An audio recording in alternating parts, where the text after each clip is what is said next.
भूल भुलैया 3 को पार्ट 1 से कंपेयर करके रिव्यू करना तो बनता ही नहीं है, क्योंकि पार्ट 1 की कोई कंपैरिजन हो ही नहीं सकती। तो बचा पार्ट 2।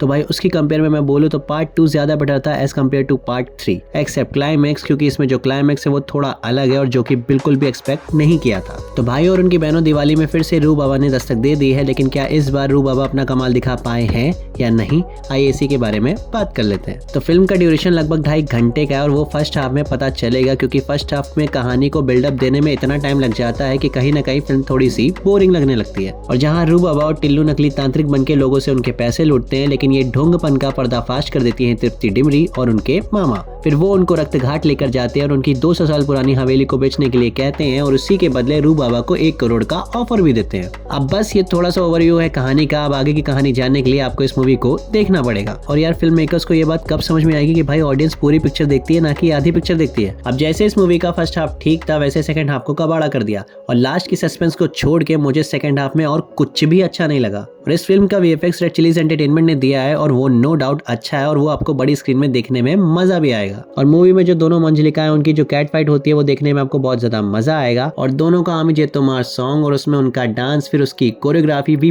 बहुत ज्यादा बेहतरीन थी। और इस सॉन्ग में एक ट्विस्ट ऐसा भी था जहाँ सोनू निगम इस गाने को गाते हैं और वो सुनने में एक्चुअली में गूज़बम्स आ गए थे और वो प्लॉट इस मूवी का सबसे बेस्ट पार्ट था। परफॉर्मेंस की बात करें तो विद्या बालन से अगर उनकी फर्स्ट भूल भुलैया वाली परफॉर्मेंस आप एक्सपेक्ट कर रहे हो तो भैया भूल जाओ, क्योंकि वैसा कुछ भी देखने को नहीं मिलेगा। और यार माधुरी दीक्षित तो इस रोल में फिट ही नहीं बैठ रही थी। उनको देख के तो यही लग रहा था कि जबरदस्ती उनसे ये सब करवाया जा रहा है। उनके जो कैरेक्टर से उनका कनेक्शन फील होना चाहिए वो बहुत ही ज्यादा मिसिंग लगा। तो दोनों की परफॉर्मेंस को अगर कंपेयर करूं तो भाई मुझे विद्या बालन की परफॉर्मेंस थोड़ी ज्यादा बेटर लगी। और अगर आप सोच रहे हैं कि सिर्फ सिंघम मूवी में कैमियो है, इसमें नहीं है, तो आप गलत सोच रहे हैं, क्योंकि इसमें भी जवान का कैमियो है। वो जब आप मूवी देखोगे तो समझ जाओगे। और इस फिल्म के एक सॉन्ग्स भी मुझे अच्छे नहीं लगे और जो कार्तिक और तृप्ति की जोड़ी है वो भी कुछ खास नहीं जमी। और यार सपोर्टिंग एक्टर जैसे राजपाल यादव, विजय राज को और बेहतरीन तरीके से यूज किया जा सकता था, लेकिन वो भी नहीं किया गया। और फर्स्ट हाफ में तो वैसे भी स्टोरी बिल्डअप लेने में थोड़ा सा टाइम लगा थी, लेकिन उसमें जो कॉमेडी का तड़का था वही तड़का अगर सेकंड हाफ में भी डाल दिया जाता तो जो कमी रह गई थी वो पूरी हो जाती। हालांकि कुछ कॉमेडी सीन्स अच्छे भी हैं, जैसे कौवा बिरयानी वाला सीन और स्पेशली वो चेक फाड़ने वाला सीन। और इस मूवी में हॉरर कॉमेडी का टैग तो लगा हुआ है, लेकिन वो हॉरर सीन्स का डर इस फिल्म से कोसों दूर है। तो भाई अगर ज्यादा खुजली हो रही हो तो भाई बिंदास जाओ और रू बाबा और मंजलिका को थिएटर में देखने का लुत्फ उठाओ,